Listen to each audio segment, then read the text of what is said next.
ഞാൻ എപ്പോഴും ആലോചിക്കാറുണ്ട്, ജാതകം നോക്കുന്ന ഏർപ്പാടില്ലായിരുന്നെങ്കിൽ നീ ബാലേട്ടന്റെ ഭാര്യയാകേണ്ടവളായിരുന്നില്ലേ? ബാലേട്ടനോ? അതാരാണ് ഈശ്വര പുതിയൊരുത്തൻ? അതിനുശേഷം എത്രയെത്ര പെൺകുട്ടികളെ കണ്ടു, ഒന്നും ശരിയായില്ല.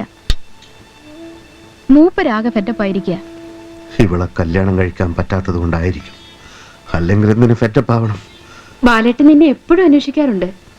ഓഹോ, ഇത് പ്രേമം തന്നെ. പഴയ പ്രേമം പുനരാരംഭിക്കാനാവും അന്വേഷിക്കുന്നത്. ബാലേട്ടന്റെ ഇളയതാണേലും ഒരു മൂത്ത ചേച്ചിയുടെ ഉത്തരവാദിത്തങ്ങളാ എനിക്ക് എപ്പോഴും. അടുത്തെങ്ങാനും ഫോണുണ്ടോ? ഞാൻ നമ്പർ തരാം, നീ വിളിക്കണം. എത്രയാ നമ്പർ?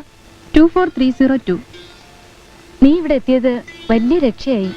ഇനി മിണ്ടാനും പറയാനും ഒരാളായല്ലോ. 24302.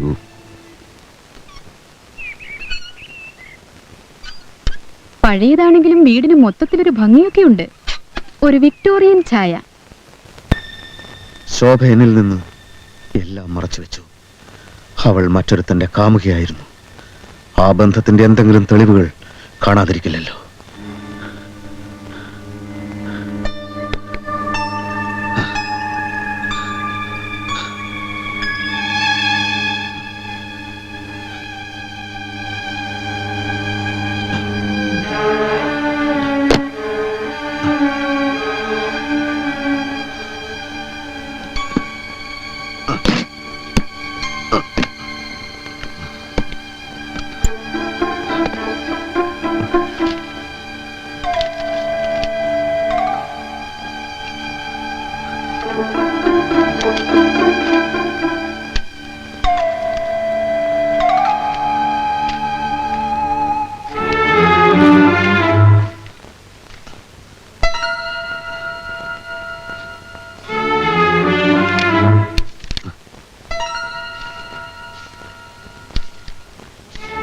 ആശംസകളോടെ ഗായത്രി, വത്സല, കാർത്തിക, ബാലചന്ദ്രമേനോൻ. പ്രിയ ശോഭേ, മഞ്ഞിന്റെ കുപ്പായമണിഞ്ഞ നീലത്തടാകം, അകലെ കുന്നിൻ ചെരുവിനും അപ്പുറം മുങ്ങിത്താഴുന്ന സൂര്യൻ, ഓളങ്ങളില്ലാത്ത തടാകത്തിൽ ഒരു കളിവള്ളം. ആ കളിവള്ളത്തിൽ ഇരിക്കുന്ന രണ്ടുപേരിൽ ഒരാൾ ഞാനായിരിക്കും, മറ്റേയാൾ ആരായിരിക്കും? ഇവള് തന്നെ, അല്ലാതാര്? ജീവിതയാത്രയിൽ ഏതെങ്കിലും വഴിത്താരയിൽ വെച്ച് കണ്ടുമുട്ടുമ്പോൾ സ്നേഹത്തോടെ ഒന്ന് പുഞ്ചിരിക്കാൻ മറക്കില്ലല്ലോ. നിന്നെ എത്രയും പെട്ടെന്ന് ഞാൻ കണ്ടുമുട്ടടാ. പുഞ്ചിരിക്കണോ വേണ്ടോ എന്ന് ഞാൻ അപ്പ തീരുമാനിക്കും. സ്വന്തം ബാലചന്ദ്രമേനോൻ. ബാലചന്ദ്രമേനോൻ, ബാലേട്ടൻ, രണ്ടും ഒന്ന് തന്നെ. ബാലചന്ദ്രമേനോൻ, ബാലേട്ടൻ. പ്രിയപ്പെട്ട ഡോക്ടർ, എന്റെ മനസ്സമാധാനം നഷ്ടപ്പെട്ടു കഴിഞ്ഞു. എന്റെ ഭാര്യ മറ്റൊരുത്തന്റെ കാമുകിയായിരുന്നു. അവൾ എന്തുകൊണ്ടോ എന്റെ ഭാര്യയാകേണ്ടി വന്നതാണ്. കാമുകന്റെ സന്ദേശവുമായി അവന്റെ സഹോദരി വന്നിരിക്കെ എന്റെ ഭാര്യ എന്നെ വിട്ടുപോകുമോ ഡോക്ടർ? എനിക്കത് ആലോചിക്കാൻ പോലും വയ്യ. അവളെ എന്നിൽ തന്നെ അടുപ്പിച്ചു നിർത്താൻ ഞാൻ എന്താണ് ചെയ്യേണ്ടത്? അങ്ങനെയെങ്കിലും മൗനം ഭഞ്ജിക്കൂ ഡോക്ടർ. അടുത്ത ലക്കത്തിൽ തന്നെ ഒരു മറുപടി തരൂ പ്ലീസ്. സ്വന്തം തളത്തിൽ ദിനേശൻ.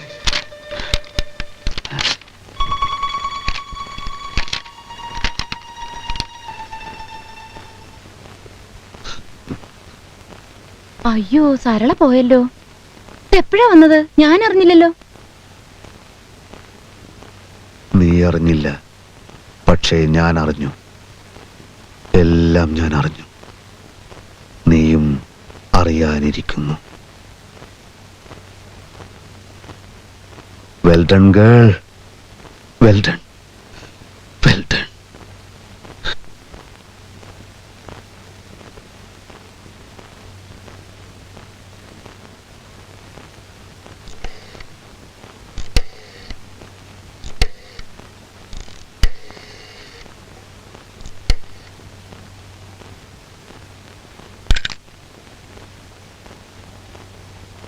ഹലോ, മിസ്റ്റർ ബാലചന്ദ്രമേനോന്റെ വീടല്ലേ? അല്ലല്ലോ. 24302 അല്ലേ? അതെ, നമ്പർ ശരിയാണ്. പക്ഷെ ബാലചന്ദ്രമേനോൻ എന്നൊരാൾ ഇവിടെ ഇല്ലല്ലോ. ഇല്ലേ? ബാലേട്ടൻ എന്ന് വിളിക്കുന്ന ബാലേട്ടനെയാണോ ഉദ്ദേശിക്കുന്നേ? ചേട്ടൻ പുറത്തു പോയിരിക്കുക. നിങ്ങൾ ആരാ സംസാരിക്കുന്നേ? ഞാൻ ബാലന്റെ പഴയ ഒരു സഹപാഠി ജോസഫ്. ഞങ്ങൾ തമ്മിൽ കണ്ടിട്ട് വർഷങ്ങൾ എത്രയോ ആയി. ബാലനിപ്പോ എന്താ ജോലി? ആർമിയിൽ ക്യാപ്റ്റനാ. ഇപ്പൊ NCC ഓഫീസറായി ചാർജ് എടുത്ത് ഇവിടെ വന്നിരിക്കുക. ഓഹോ, ഇവിടെ തന്നെ ചാർജ് എടുക്കാൻ മറ്റു വല്ല കാരണങ്ങളും ഉണ്ടോ? എന്ത് കാരണം? ഞാൻ പുള്ളിയുടെ ഒരു സുഹൃത്താണ്, അതുകൊണ്ട് ഒളിക്കൊന്നും വേണ്ട. ഇപ്പോൾ ഈ ടൗണിലുള്ള ഒരു കുട്ടിയുമായി ബാലൻ പ്രേമത്തിലായിരുന്നല്ലോ. പ്രേമോ? നിങ്ങൾ ആരെ പറ്റി സംസാരിക്കുന്നേ? അതേ കുട്ടി. കുട്ടിയുടെ ബാലേട്ടൻ ശോഭ എന്നൊരു പെൺകുട്ടിയുമായി പ്രേമമായിരുന്നു. എല്ലാം എനിക്കറിയാം. അവളെ കാണാനും വേണ്ടി വന്നാൽ പ്രേമം പുനരാരംഭിക്കാനുമാണ് അയാൾ ഇവിടെ വന്നിട്ടുള്ളത്, അല്ലേ? എന്ത് പ്രേമം? ഏത് ശോഭ? ശോഭയെ അറിയില്ല അല്ലേ? ആ കുട്ടിയുടെ ജീവിതം നശിപ്പിക്കാനല്ലേ ഈ ക്യാപ്റ്റൻ ഇവിടെ താവളമടിച്ചിരിക്കുന്നത്? പക്ഷെ ജോസഫിനോട് കളിച്ചാൽ ക്യാപ്റ്റന്റെ തൊപ്പി തെറിപ്പിക്കുമെന്ന് പറഞ്ഞേക്ക്. നിർത്തടോ. താൻ ആരുടെ സഹപാഠിയാ? തനിക്ക് വായി തോന്നിയതൊക്കെ വിളിച്ചു പോകാനല്ലേ ഇവിടെ ഫോൺ വെച്ചിരിക്കുന്നത്? എടീ, നിന്റെ ബാലേട്ടന് പ്രേമിക്കാൻ കല്യാണം കഴിച്ചിട്ടില്ലാത്ത പെൺകുട്ടികളെ നോക്കാൻ പറയടി. Stupid.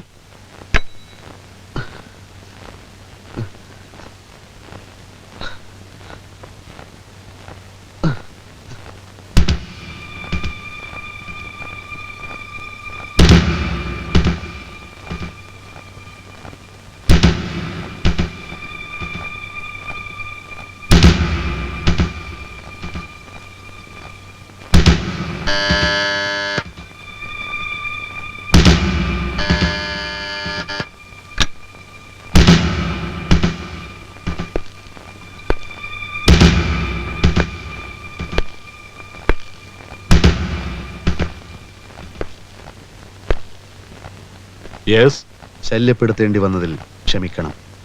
ദേശീയവാദി പത്രത്തിന്റെ കറസ്പോണ്ടന്റാണ്. വെറും ഒരു 5 മിനിറ്റ് ലഘുവായ ഒരു അഭിമുഖം. ഞാൻ ഇറങ്ങാൻ തുടങ്ങിയായിരുന്നല്ലോ. 5 മിനിറ്റ് മതി സാർ. എന്നെ ഇന്റർവ്യൂ ചെയ്യുന്നതിന്റെ ഉദ്ദേശം? സാർ ഇവിടെ NCC ഓഫീസറായി ചാർജ് എടുത്ത വിവരം ഇന്നലെയാണ് അറിഞ്ഞത്.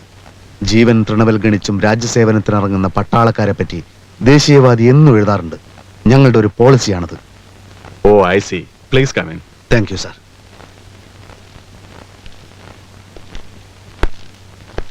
പ്ലീസ്. ഞാൻ പെട്ടെന്ന് തന്നെ ചോദ്യങ്ങളിലേക്ക് കടക്കുകയാണ്. താങ്കളുടെ സ്വകാര്യ ജീവിതത്തിലേക്ക് ഒന്നെത്തി നോക്കുന്നതിൽ വിരോധമുണ്ടോ? നിങ്ങളുടെ റീഡേഴ്സിന് എന്റെ സ്വകാര്യ ജീവിതത്തിൽ എന്ത് താല്പര്യം ഉണ്ടാവാനാണ്? താല്പര്യമുണ്ട് സാർ. സാറിന്റെ എല്ലാ കാര്യങ്ങളും വിശദമായി എഴുതണമെന്ന് റീഡേഴ്സ് ഭയങ്കര താല്പര്യം പ്രകടിപ്പിച്ചിരിക്കുകയാണ്. റീഡേഴ്സ് താല്പര്യം കാണിക്കാൻ ഞാൻ അങ്ങനെ അറിയപ്പെടുന്ന ആളൊന്നും അല്ലല്ലോ. പക്ഷേ സാറിനെ പറ്റി പലതും അവരറിഞ്ഞു കഴിഞ്ഞു. സാർ ഈ ടൗണിൽ ചാർജ് എടുക്കാനുണ്ടായ കാരണവും എല്ലാവർക്കും അറിയാം. എന്ത് കാരണം? എന്തായിരിക്കും കാരണം? മനസ്സിലായില്ല. നീലത്തടാകത്തിൽ കളിവെള്ളവുമായി കാത്തിരിക്കുന്ന കാര്യമൊക്കെ നാട്ടിൽ പാട്ടാണ് സാർ. നീലത്തടാകമോ? ഓട്ടോഗ്രാഫ്. ഒന്ന് മാത്രം അറിഞ്ഞാ മതി. ശോഭയെ മറക്കാൻ താങ്കൾ തയ്യാറാണോ? നിങ്ങൾ പ്രേമമായിരുന്നു, പക്ഷെ അവൾ ഇന്നൊരു ഭാര്യയാണ്.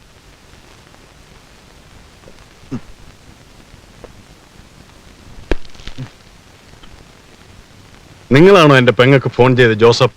ആ ജോസഫ് ഞാനല്ല, ഞാൻ തളത്തിൽ ജോസഫ്. സാർ, ആ പെൺകുട്ടിയെ വെറുതെ വിടൂ. അവളെ കെട്ടിയ ദിനേശന്റെ ജീവിതം തകർക്കരുത്. അയാൾ ഒരു പാവമാണ് സാർ. ശോഭയില്ലാത്തൊരു ജീവിതത്തെ പറ്റി അയാൾക്ക് ചിന്തിക്കാൻ പോലും കഴിയില്ല. ആരാണ് താൻ? ഞാൻ ദേശീയവാദി പത്രത്തിന്റെ കറസ്പോണ്ടന്റ് തളത്തിൽ ജോസഫ്. സരളയ്ക്ക് ഫോൺ ചെയ്ത് താനല്ലേ? എന്നെ പറ്റി കഥകൾ ഉണ്ടാക്കാൻ തനിക്ക് ലൈസൻസ് എന്ന് ആരോടോ? മറ്റൊരുത്തന്റെ ഭാര്യയെ പ്രേമിക്കാൻ തനിക്കാരോടോ ലൈസൻസ്? എന്താ ബാലേട്ടാ? എന്താ ഉണ്ടായത്? ആരെയാണ്? തന്റെ കായിക ശക്തിയെ ഞാൻ എന്റെ മനഃശക്തി കൊണ്ട് നേരിടും. ആരാ ബാലേട്ടാ അത്? നിനക്ക് ഫോൺ ചെയ്തില്ലേ? അതേ ഭ്രാന്തൻ. റാസ്കൽ.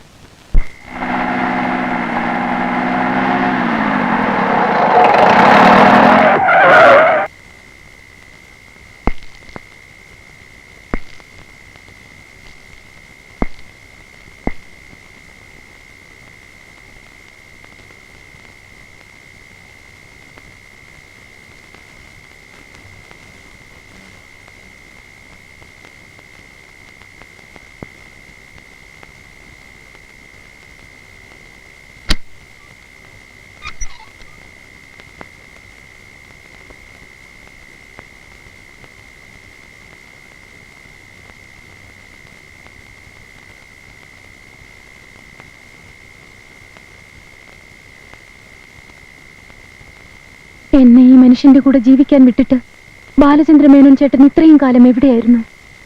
മഞ്ഞിന്റെ കുപ്പായമണിഞ്ഞ നീലത്തടാകത്തിൽ ഒരു കളിവള്ളം. ആ കളിവള്ളത്തിൽ നീ വരുമെന്ന പ്രതീക്ഷയിൽ ഞാൻ കാത്തിരിക്കുകയായിരുന്നു. ഇനിയും വൈകുന്നതിൽ അർത്ഥമില്ല. വരൂ, വെളുക്കുന്നതിന് മുമ്പ് നമുക്ക് അതിർത്തി കിടക്കണം. വരൂ.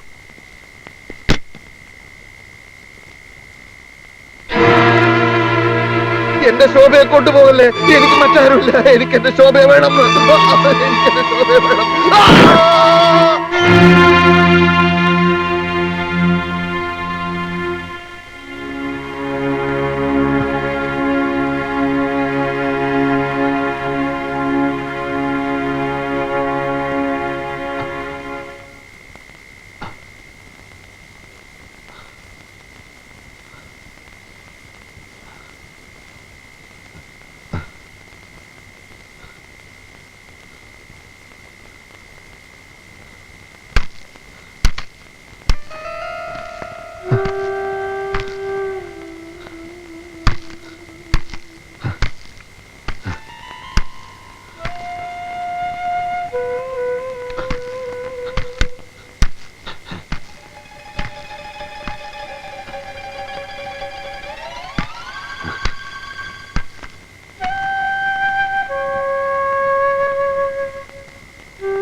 എന്തായി കാണിക്കുന്നേ?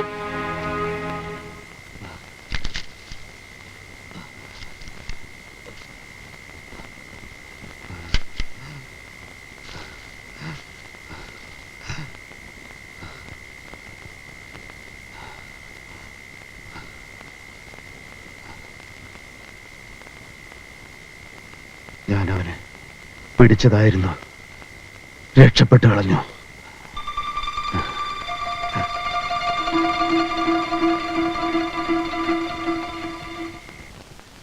നമ്മൾ കോളേജിൽ വെച്ച് കണ്ടു, അടുത്തു. എന്റെ നിർബന്ധം കൊണ്ട് ബാലേട്ട് നിന്നെ പെണ്ണു കാണാൻ വന്നു. ജാതകപ്പുറത്തും ഇല്ലാത്തതുകൊണ്ട് കല്യാണം നടന്നില്ല. ബാലേട്ടിന് നീയും കാമുകന്മാരായിരുന്നത്രേ. എനിക്കൊരു പിടിയും കിട്ടുന്നില്ല. ഈ ജോസഫ് എന്ന് പറയുന്ന മനുഷ്യൻ എന്തിനാണ് ഈ കഥയുണ്ടാക്കിയത്? നമ്മൾ തമ്മിലുള്ള ബന്ധം തന്നെ ഇയാൾ എങ്ങനെ അറിഞ്ഞു? അയാൾ ബാലേട്ടിനോട് പറഞ്ഞ പേരിൽ ഒരു പത്രമേ ഇല്ല. ആരാണ് ഈ ജോസഫ്? എന്താണ് അയാളുടെ ഉദ്ദേശം? ഇതല്ലേ ജോസഫ്?